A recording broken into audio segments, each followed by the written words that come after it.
Hello and welcome to episode 11 of the Meaningful Nonsense podcast. This is one we're dubbing Two Guys on a Couch. We are missing our third host Dolan today, so Landen and I just talk about everything. Hope you guys enjoy.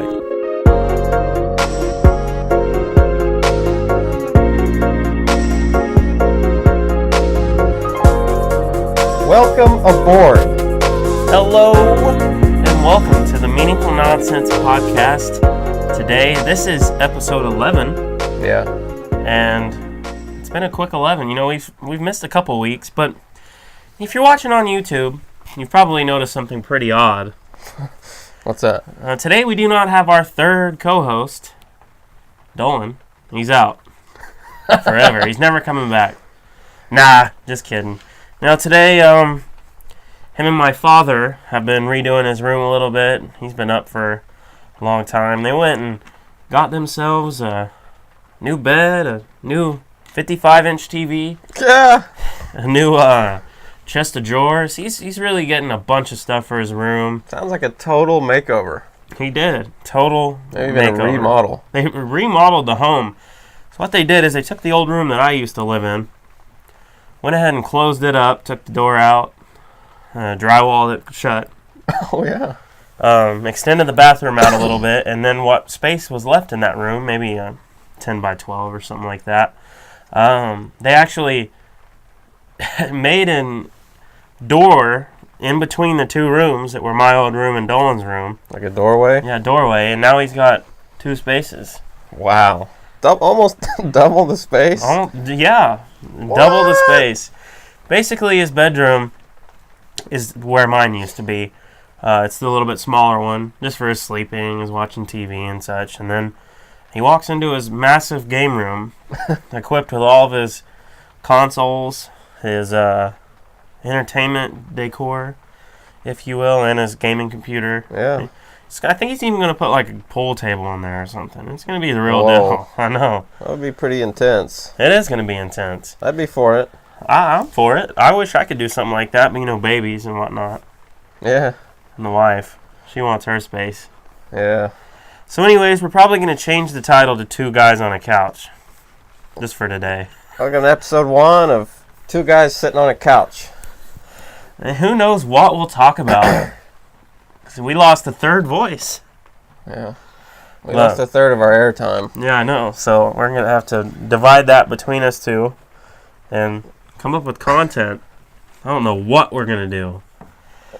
Should we mention the rain on the... Yeah, so if you're listening, you're probably going to be lulled to sleep slowly, because there is rain. It's been a rainy day, and actually, Landon, speaking of the rain, this morning you were out on the lake fishing. I was. Yeah. Oh, yeah, and, you know, fishing tournaments are something you've done for as long as I can remember. He said that right, tournaments. Tournaments. That was not a mistake on his part. No. We're talking about competitive fishing. So it changes lakes every other tournament or every tournament. It's basically a 1-day event. Everybody goes out there and we do it in teams of 2. Okay. So 2 guys to a bass boat. Yeah. Okay. And you catch as many fish as you can. And we're targeting bass in this case. Largemouth? Largemouth, smallmouth. Oh, it's just bass in general? Yeah. Okay, I didn't know if you had to. I guess that's something I never really asked, if it mattered which type of bass. Okay, so you're just targeting bass, and the highest weight limit wins? The highest weight is the winner. Okay, of your total fish. And no, it's of your biggest 5 fish. Oh, okay. So, and sometimes you don't even catch 5 fish. That's having a bad day. Maybe you catch 1 or 2 big ones and win the tournament when another guy has 5 decent fish. You know? Okay. It's a fun thing to do. There's no money in it or anything. Not any real profit. Uh-huh. But because you have to pay to enter. When you're a competitive natured person, it just enhances it. It's just a fun thing to do. Just like making anything competitive. Yeah, because you're testing your fishing skills against others. Pretty much. Sometimes you outpatient somebody. Yeah. Sometimes you know the lake better than others. And yeah, luck plays a pretty big role. Obviously, you can't you can't directly control the size of the fish that you catch. Yeah, it's gonna be whatever fish bites. But you're gonna reel it in. Over time, you'll see that the same people win these things. So they know. It's so much like poker in that way. Okay, I can see that. Yeah. Okay. And there's other incentives, like you get a biggest catch of the tournament and things like that. The biggest fish of the tournament will get some prize money. Meal prize, okay. Usually they'll take $10 from each Entry fee. So if there was 30, it'll be like a $300 bonus. Oh, nice. Okay, that's pretty cool. Yeah, and you and your dad have been doing that since, you could walk. You could cast a rod. Even before. I've been going with them just to be there. Lay in the boat. Yeah. But, yes, as long as I could cast, I've been doing it. I know. That's fun. And as you guys probably mentioned, as you can tell, we've had a little bit of an allergy issue this past week. I came down on, I believe, Wednesday night with a horrible sinus infection. And I'm telling you, it was one of those things where you take for granted every day how it feels to not have any ailment at all. Oh, yeah. Sore throat, stuffy nose, congestion, coughing, anything. Being sick, having a fever. Yeah. You take for granted just being healthy. Yeah. And Thursday morning, I woke up to go to work, sprightly at 4:30. Just feeling the worst I felt in months. And had to go to work around, I cook chicken at Chick-fil-A for a living. I direct a kitchen. Okay. I have to make sure people are in their places, make sure food's getting out, make sure you're keeping safety, you're hitting all your procedures, systems are going good. And we cook with pressure fryers. Close the lid. There is a lid, so it's pressurized. So it's a pressurized. So it's a. And that makes it quicker. Oh yeah, you can cook chicken in 4 minutes. Was KFC? Unless I'm wrong, they were one of the first to do that on a big commercial scale. So I think KFC for fried chicken was one of the first. Yeah. In that regard, now Chick-fil-A really pioneered the fast cooking chicken sandwich. So the way KFC works, I think their chicken takes a lot longer. And that's why they've got those heating systems set up to where their chicken can stay. So if you think about it, when you go to KFC, you're not getting a fresh cooked piece of chicken, like right out of the fryer. Not unless it's some kind of luck strike. Yeah, and they just happen to bring out a new batch right when you go. Exactly. And that's part of the reason why I think a lot of people don't go to KFC as much these days, and it's kind of dwindled in popularity, is because you never know what you're going to get. And that's maybe just in our region. It could be. Maybe in Kentucky it's better. Yeah, maybe it is, because they take more pride in it. I know, I think Japan loves KFC. Yeah, it wouldn't surprise me. Yeah. They probably do it really well. And it honestly, the more busy your restaurant is, you're going to get better cooked food, because if they're having to maintain standards because they've got a clientele, there you go. Yeah. And Chick-fil-A is just one of those things that's boomed in popularity in the last 5-10 years. Oh, yeah. That I went from my senior year of high school never eating a Chick-fil-A sandwich. Yeah. And remembering you saying, man, you got to eat that chicken sandwich and then waffle fries. Yeah. I don't remember the first location locally, but and I don't really remember the first time I ate it. Actually, I think maybe it might have been at the National Weather Center in Norman. Okay. Because they have like a mini, like a licensee one. Okay. On a field trip back in the day. Yeah, and the first time I ever knew about it, in Norman, Oklahoma, at Sooner Mall, I believe that was actually the first one. I know it was the first one in Oklahoma. That would make sense. In Sooner Mall. In a mall. Because malls, Chick-fil-A is what made food go to malls. That's what revolutionized the shopping center. Big player. Yeah, they said, sorry for the history chicken lesson, but it's just one of those things that always gets talked about. And I'm telling you, they went in and they said, listen, if you have food here, people are going to shop longer because they won't have to leave to go eat. Yeah. And if they leave to go eat, chances are they're not going to come back. So let us do this. Let us put our systems in place to where your mall isn't getting... It doesn't smell like food in your mall because we're there. Because that was shopping malls' real concern. Was, what, aren't you going to make our mall smell like fried chicken? Yeah, like shopping for a suit and smell fried chicken. Exactly.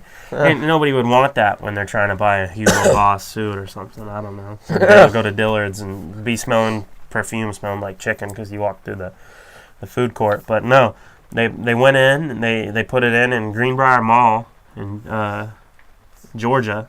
Okay. And then boom, the rest is history. History, as they say. Yep, greasy history. And now I work there and probably going to make a career out of it, you know what I mean? It's one of those things where this is how serious Chick-fil-A's become. It's so lucrative of an offer that an operator entering a franchise agreement with the company splits profits, of course, but about $8,000 to $10,000 is probably more nowadays. I have no idea what the amount of money each restaurant makes. It makes... I'll get to that stat in a second. But you need a degree, obviously, and you have to have either worked for the company or be a pretty tenured professional and a military. If you're a lawyer, you can't go in there, write a check, and be like, here, I'll buy one of your restaurants. They don't do that. They view each like a McDonald's or a Subway, and you have to buy 5. You can't buy one McDonald's. You have to buy more than one. Okay. So, they're really selective. Only about 20 operators, I think, a year, because Chick-fil-A focus. Yeah, Chick-fil-A. 20 new operators a year. Yeah, out of thousands of restaurants. Out of thousands of restaurants, I think they've probably got like 2,500 now. And with those restaurants, you think about McDonald's has worldwide probably 20,000. I don't know, but they're above 10,000 for sure. I'm ignorant on what their numbers are because I really don't care. But in 6 days, just 5:30 to 10 p.m., 5:30 in the morning to 10 p.m. for 6 days. Yeah. Chick-fil-A does more sales in 6 days what the next competitor does in 7, being open 24 hours a week. That's Whataburger is number 2. Really? Yep. Whataburger is the next closest in revenue. And that's something that's crazy to me. That surprises me a little bit. I know. You think about how often is a McDonald's like packed out? Rarely. No, because there's one a mile down the road. Yeah. But their model is set up to where if that person buys 5 within 5 miles of each other, they don't really care which one you go to. Because McDonald's is only worried about sales. Yeah. They're not worried as much about check average. They're not worried as much about repeat guests. It's if you can get somebody to that restaurant, that's all that matters. Yeah. Is the money that they're generating. It's a very different model. That's the model that everybody else uses. I know. That's why I think Chick-fil-A is getting so much more attention nowadays, is because each restaurant is unique. Yeah. Each restaurant has a different vision, a different set of employees, a different management team. Everybody does things differently. You'll never find a restaurant with employees that actually, most of them you can tell they care about the restaurant they're working at. Yeah, exactly. It's an opportunity. It's a career path. It truly is, because Chick-fil-A pays employees pretty well, way better than most other fast food restaurants. It's just a better environment. The bosses truly do care. It's a servant leadership attitude rather than, this is what I want you to do. I want you to do it so that way I don't have to. The leaders get in and work with you. It's cool. No, that's anytime the leadership is that way, that is a lot better. Oh yeah, because you don't want to go to work for somebody you hate. And somebody on a high castle. Yeah, I know. It just sits there and does nothing. But we're on the topic of fast food, which I feel like is in at least 9 out of our 11 episodes. Yeah. But that's because it's a fun topic for me. I know. I'm not a connoisseur of food by any means, but I do like food. I mean, look at me. I like food. But, since we're on that topic, I'm going to go ahead and talk about something near and dear to my heart. Are you holding it? I'm holding it for you YouTubes. It's our signature drink from Taco Bell. It's now in bottles. They're doing their summer release. Is that what it is? I'm pretty sure. It's like warm season, they'll do it in bottles? Yeah, they'll do it in bottles. That is Mountain Dew Baja Blast. That's good. I truly believe, aside from the original Dew, it's my favorite variation on the flavor. I tend to agree. I love Code Red. The only one is Code Red. Yeah, Code Red makes it tough. is the one that makes it tough. I'm not really a huge fan of Livewire, the orange one. The orange one. I haven't had the orange one, but it's good. It just doesn't work as well. Pitch Black, the like berry one. I think it's berry. It's kind of a dark take purple. It or leave it. Yeah, I could take it or leave it. It's not really anything special, or I don't need it. Yeah. The blue one. Yeah. Game Fuel, or maybe it's not Game Fuel, but the blue one. It's yeah. But Baja Blast is. I would go out of my way to go to a Taco Bell to drink Baja Blast. That's how much I enjoy it.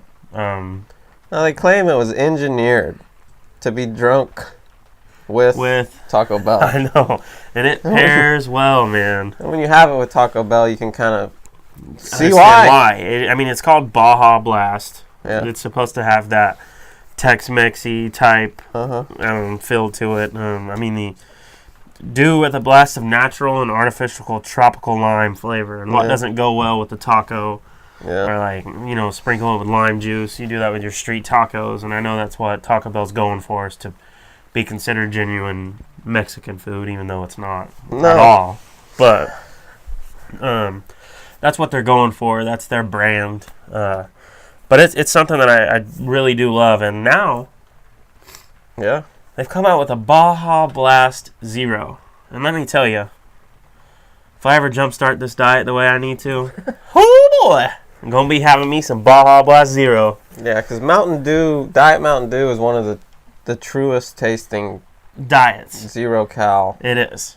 It really is. Sodas. It tastes like Mountain Dew more than Diet Dr. Pepper tastes like Diet or regular Dr. Pepper. And I know that Coke has come out with Coca-Cola Zero, which is a lot closer than Diet Coke was. Yeah, Diet Coke is a separate drink.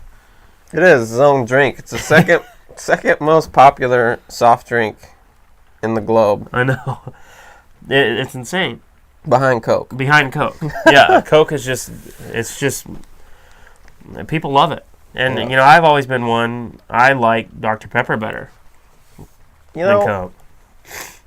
Yeah. I've always been a Dr. Pepper over a Coke, and that's just because it's what I prefer. I don't know why, but I do like it's good. Coke Zero in comparison to regular Coke, because it is the most close they could get. Yeah. And for me, it almost depends on how it's served or where I'm getting it. True. Different fountains and. Or if I'm going to McDonald's, I'm getting Coke. Yeah, absolutely. I That's some totally of the best agree. Coke there is. Yeah, even though it McDonald's doesn't taste crispy Coke. Doesn't really even taste like Coke. I know. It doesn't taste like it has a bottle of Coke. Yeah, in bottles it has its own McDonald's flavor. It does. It's a McDonald's Coke. Yeah. You what did you get? Oh, I got a Coke. I mean, that's what you get at McDonald's. Even me, and I'm not a Coke drinker, really. Yeah. I wish I would have brought them. I did happen to try the Orange Vanilla Coke. Of course, I got mine as Orange Vanilla Coke Zero. So it's probably not a true testament of what it could taste like if you're a Coke drinker. Did you like Vanilla Coke? I like it. It's not my favorite Coke? thing in the world, Mm-hmm. but I did like it. I was never a huge fan of it in bottles. I like it a little bit better out of the freestyle machine that some restaurants have. Coca-Cola Freestyle. Yeah. I once heard that the guy that invented those, or came up with the idea, the invention. Same guy that invented the Segway. No. Yeah. It wouldn't shock me. The Segway is revolutionary. I mean, they never really took off because they're not really available to like average citizens. It's one of those things that was supposed to change the world, but ended up just changing how mall cops get around. Yeah, I know. And airport security. Yeah, for sure. It's something that didn't really take off like everybody thought it would. It's probably, I use Segway as a term more than I have ever even said I want a Segway. Oh yeah. But the idea is the same. You segue into something. Yeah. The Segway is get you from A to B in a controlled, confined area. It's not, obviously you can't travel 50 miles on a Segway. Yeah. But it gets you from point A to point B in a confined system faster than if you were to get on a bike or something. Yeah. So, and that's where malls and security and places like that have most use for a Segway. And I don't have any use for a Segway where I live at. Most people don't. I know. It's kind of like the hoverboards, as they called them. Yeah, those were supposed to be, those were a hit, man. Everybody had one in the mall. Yeah. Take it out of their backpack, strap on. You lean forward a little bit. Yeah. I think those are mostly kind of phased out in a way. Yeah. Same way fidget spinners came and gone. Oh yeah. If we're talking about flash popular items, fad items. fads. Yeah, fad items. Yeah. The fidget spinner was one that I even stick them in between your hand, flick them, and it's just like a little stress reliever. They're kind of a fun thing, but to be that popular overnight. Man, mall booths just blew up. Had every mall. Snow cone stands. The convenience stores. Everybody was trying to sell fidget spinners. Because that is just one of those items that took the world by storm. And then shortly after, gone. Yeah. They were nowhere to be found. Back when I was in school, silly bands kind of did the same thing. You put them on your wrist, but then when you take them off, they were in the shape of whatever animal or item or even emojis. They had different theme packs for shows and whatnot. Though I remember those big time. There's been a bunch of things like that. Yeah, that just come and go. And it's not really an item, but a fad that when we were in high school that blew up. The Harlem Shake. Yeah. I remember wanting to be in one so bad. Yeah. Because I would see everybody else's. And even some of the schools in our area got into it. Oh, yeah. Your school. Oh, did they? Uh-huh. Have you ever seen it? Was I in it? No, I don't know if you went. It was... Yeah, I probably was not in it, but I don't remember. Yeah, your school did one, and then my school tried to do one, and it was just horrible. Was it like in like the gymnasium? Gymnasium. I might have been in it. I don't know. In fact, I think I was. You went? I think. Dang, I'm going to have to look it up. I kind of think it was like an assembly. Some kind of assembly, and they just tacked that onto the end. Yeah. Oh, really? Yeah. Okay, I didn't know it was like that. I thought it was just a group of students who were like, hey, let's get into the gym. It could have been. I just don't remember. I just cannot remember. I can't remember either. But yeah, it was just one of those fads that the internet crazes that everybody was doing them. Do the Harlem Shake. TV show crews. Everybody did it. Sports team. Everybody in the world. It was when the Miami Heat were winning everything because they had LeBron. They did it. And it was cool. I remember thinking, wow, I like the Heat now. But yeah, you were trying to be the most outrageous you could be in the Harlem Shake challenge, and it was just... Yeah, when the beat dropped, you would dance wildly. And yeah, it usually started with like one character in a mask doing dancing, kind of just... Yeah. And then they were all doing kind of the similar dance. Yeah. And there would be people in the background just standing doing nothing. Or even nobody in the background. And then when the beat dropped, tons of people entered, masks, characters, just craziness. Yeah. It was one of those fun times. Do you remember planking? Planking was a huge trend. I remember that. People were planking everywhere. Yeah. All over the world in real super weird places. So it was basically just laying like a board. Flat, plank, like a plank. On like tables and like just weird public monuments. Planking on the Eiffel Tower, like being right below the Eiffel Tower and stuff. I don't know. Yeah. The world is weird. If one person does something that another group likes, everybody in that group does it. And then when everybody in that group, everybody who is not normally in that just tries doing it. And then before you know it, the whole world does it. Yeah. Just spreads like wildfire. True. Let's see, what else was there?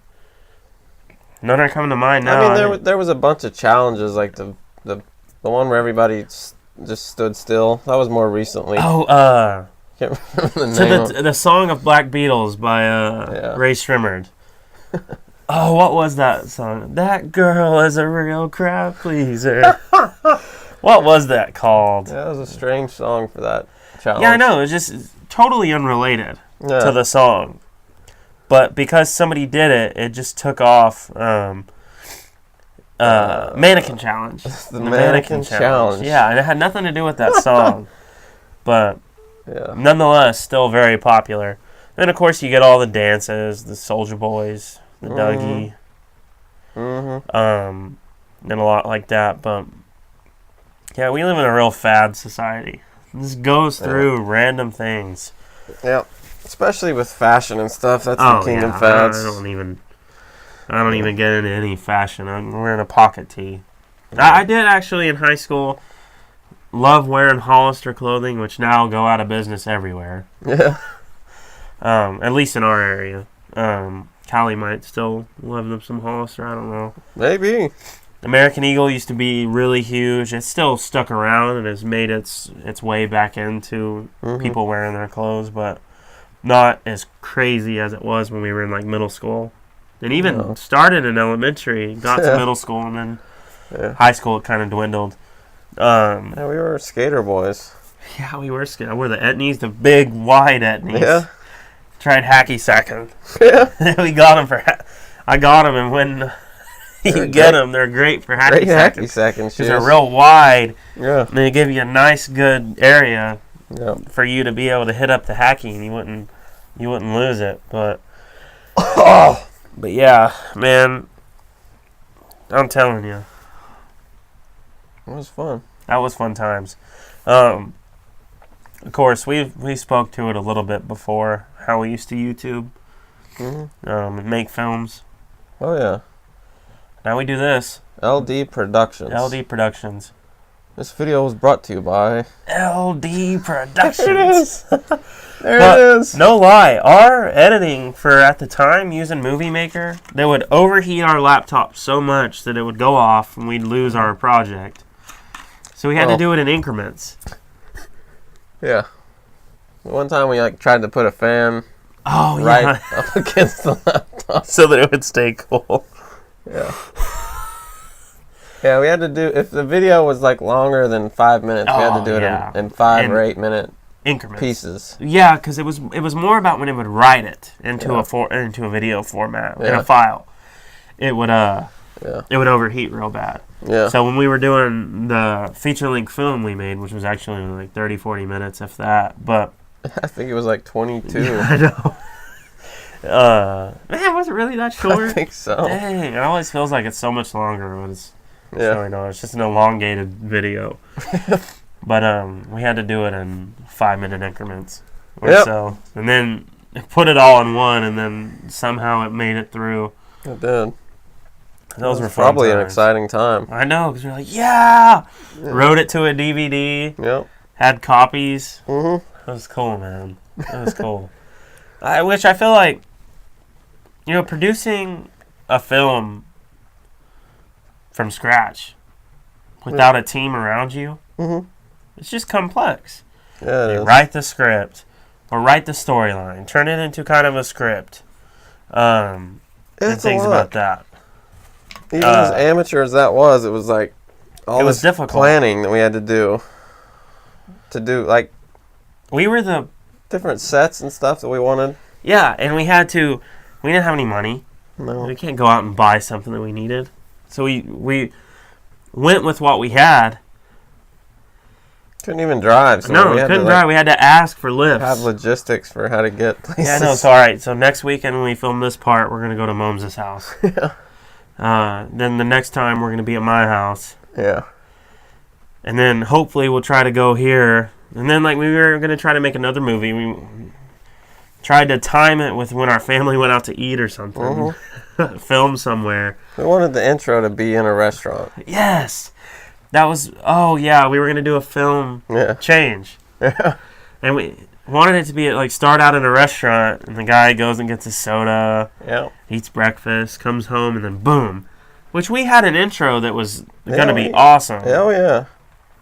That was cool. But we never got to make that film. That's when we started like dying off in our YouTube-ness. I don't know what we got into. Just got old. You get old and boring. I know. No more creative juices. We're trying to rekindle them and put them into content in the podcast, which is another thing I've been meaning to mention. How in the world is it possible to run a podcast, a YouTube channel, do a blog? I can't even do one blog a week or a vlog. I can't ever get myself to do it.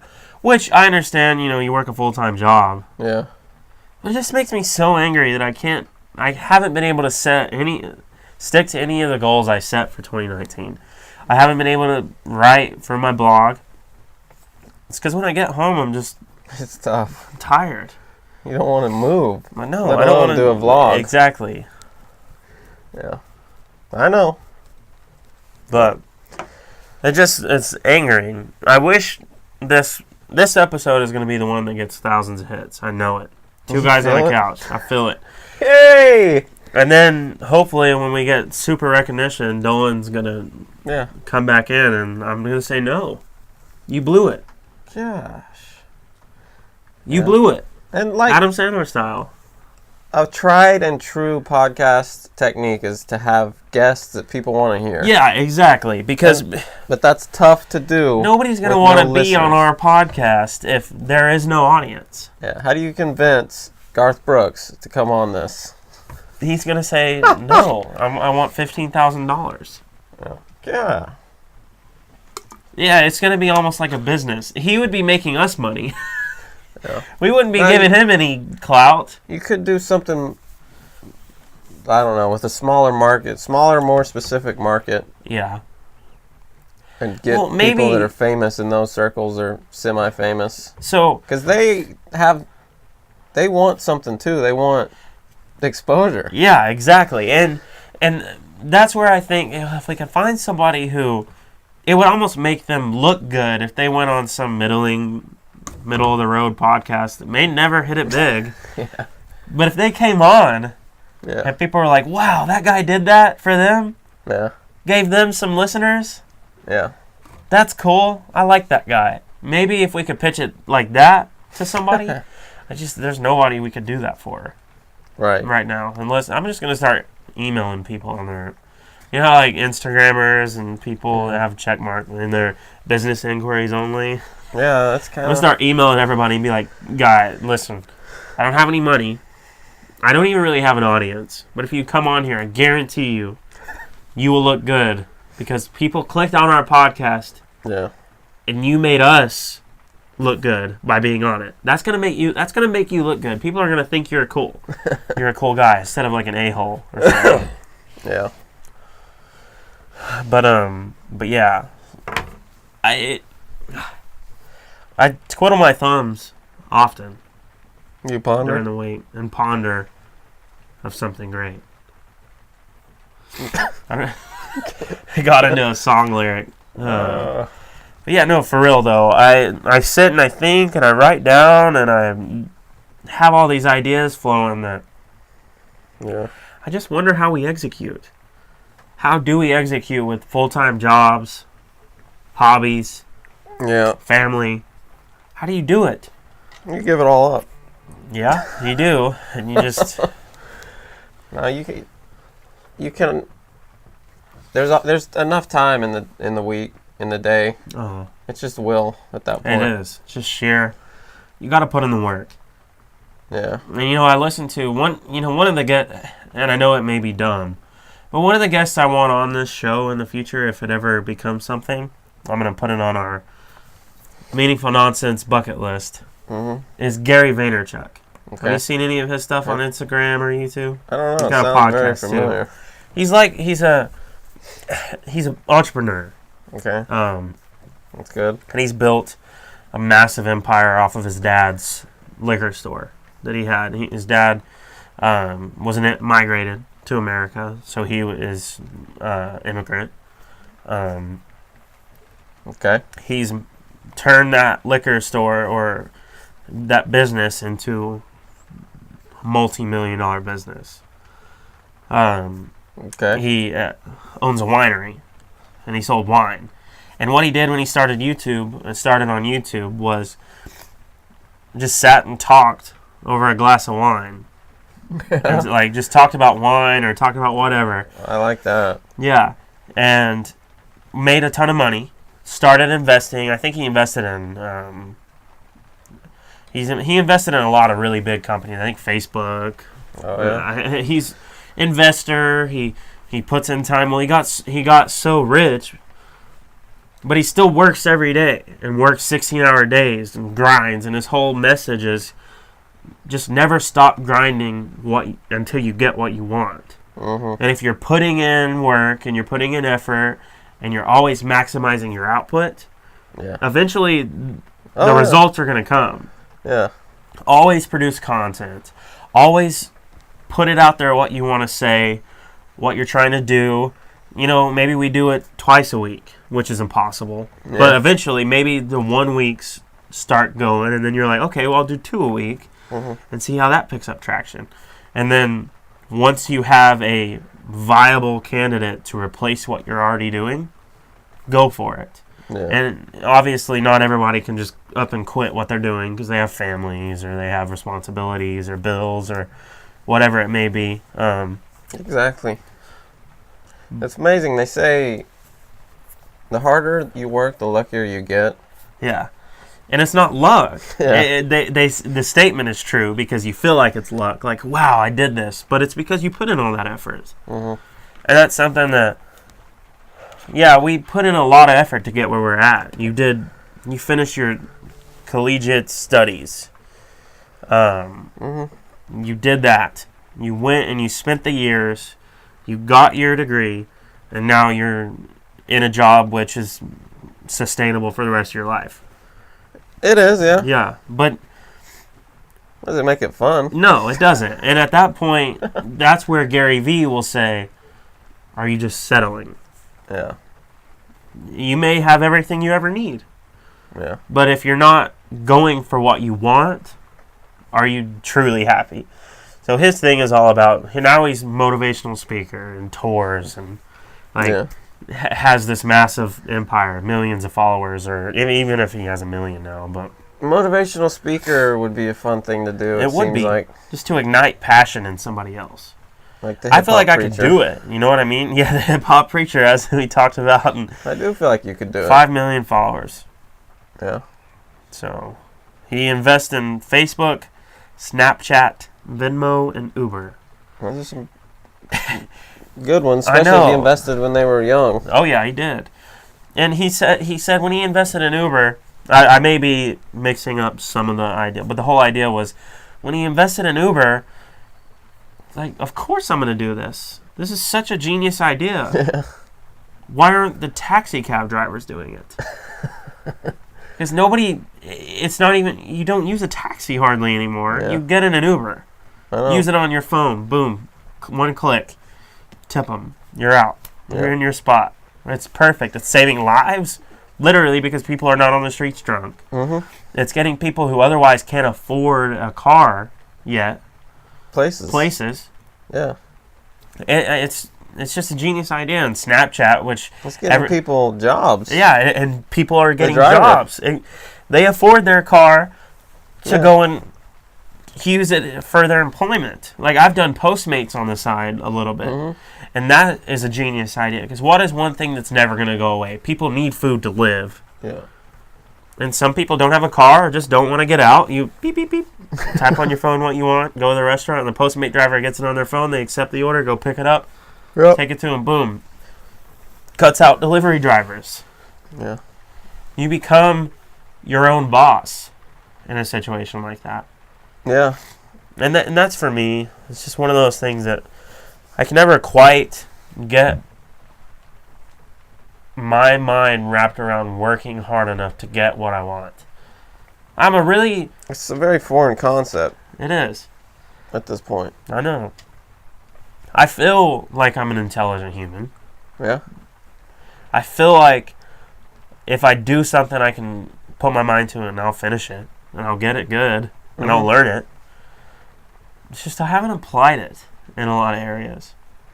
Yeah. And one place that I have is in my family life, and that's going swimmingly. I love it. It's the best thing I've done. May not have the best job. I don't have everything that I wish I had, but that doesn't matter. Yeah. Because I have other areas that pick it up for. So. Yeah. But I still want that stuff too. Yeah. I still want it. Oh yeah. But I'm more okay with not having it because I've got those areas, the family life and stuff. But I don't always want to work for somebody forever. Oh, I know. I want to be my own boss. I want to make my own decisions. And hopefully make enough money to do it.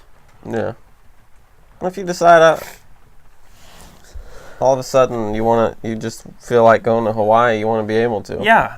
You want to be able to take off and go. Because that is what life is about, enjoying your time on the earth. Yeah. It's crazy. I've created a home.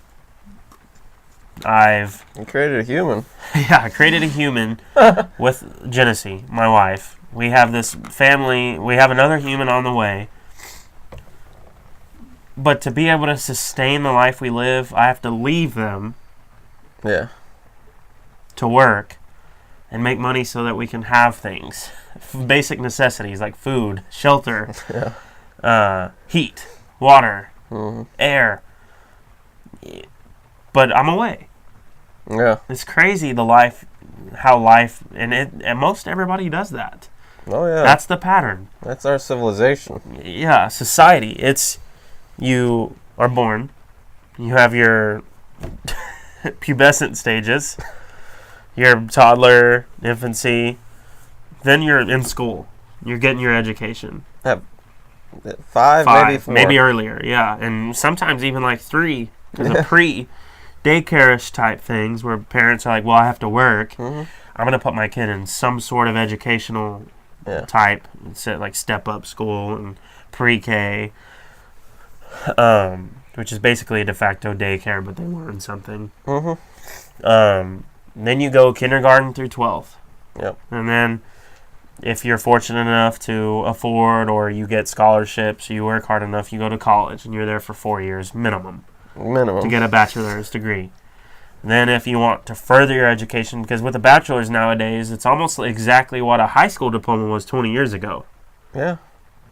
To get entry-level jobs. If you go back far enough, a high school diploma, not everybody didn't have a high school diploma. Nowadays, it's a very high percentage. Yeah, because you need one to get basic jobs. Yeah. And then if you want more professional jobs, you need your 4-year degree. Yeah. Which is fine. It is, but there's a lot of folks getting degrees, and maybe too many at this point. Yeah, now it's because it was deemed such a necessity. Yeah. A lot of people went and got one. Yeah. But now there are not as many jobs. And the rate of a skilled tradesman has gone through the roof. Yeah, because there's not as many of those. Yeah. Because more people are opting to get education and go get a desk job or something. Exactly. So, I mean, the world is crazy. It's just really crazy how it all works. Yeah, it is. And it's something I don't know if I'll ever be great at. Like, I don't think I'll ever get it down. I think I'm just going to learn as I live until I'm 80. Life's a dance. You just learn as you go. Sometimes you lead, sometimes you follow. Yeah. I don't know. Yeah, but anyways, I'm in a hurry. And don't know why. Yeah. Alabama. Maybe rushing. Yeah? Rushing, literally till life's no fun. This was a good episode. So join us next week on Two Guys on a Couch. Yeah. It's going to be our second podcast. And if Dolan, if you're listening, you're a bum. Is Dolan a listener of this? He better listen. If he don't listen, that's one view we don't get. That's one listen. Yeah, I believe I have listened to at least once. Yeah, I've Every listened to episode. everyone once. There's a couple. I listened to the first one a few times because I was like, man, did it sound good? How did it go? Did we talk right? Mm-hmm. Do I sound nervous? Which now it's just natural. We're just talking on this podcast. Now it's just, we want people to engage and hopefully they take something from each episode. That's what I want, even if it is just our moms. Yeah. And aunts. I actually looked at our statistics. Oh, did you? Yeah. Are I they was curious. Yeah, I mean, they're bad. Like 20? Yeah. In Well, the 20-ish range? like on a per episode basis, Yeah. probably in the 20s. But it was interesting. The most viewed as of late, or most played as of late, was the Places You'll Go episode. Oh, yeah? Which I'm guessing is because of the title. True. Having the title with Dr. Seuss implications. Yeah. But also there was another one that was higher than average. So we're just going to tell you right now, we did the Super Bowl episode. Talking Tech, I think, was higher than average. Was pretty high? Yeah. Probably because it was just Yeah. the title. Somebody's going to see it and go, I wonder what they're talking about. Yeah. But that's... But doing the Super Bowl special or Oscars thing didn't really help much. I haven't checked. Oh, okay. I haven't even seen the stats for the Oscars one. Oh, okay. The Since it Super was the Bowl most one wasn't recent any Any better than significant. average. Okay. Yeah. Well, that's something to build on at least. At least we have 20 people listening and maybe us. Yeah. Maybe I listened to it 3 times and didn't realize. But yeah. We're going to keep doing it. We're going to keep doing it until somebody listens. All right? You hear me? I'm talking to you. I'm talking to you, YouTube, and Spotify, and iTunes, and Google, and SoundCloud. We have so many ways you can listen. Oh, yeah. Just somebody needs to listen to what we have to say. It's free. It's free. It doesn't cost you anything but your car ride. And commercial free. We don't even have ads. I don't even have a sponsor to tell you about. Just listen. I just had to get that off my chest. Just somebody listen. They're not going to listen this long into the episode, so this is really just a moot point. It could be. It could be. But for those that make it this far, we love you. Mom. And dog. Yeah. But, Landon, do you have anything left to say? Because if you do, you need to say it now or forever hold your peace. Not that I'm aware of. All right. Do you? This episode was brought to you by... No, I'm just kidding. No, I don't think I do. I think I got it. I think I got everything out.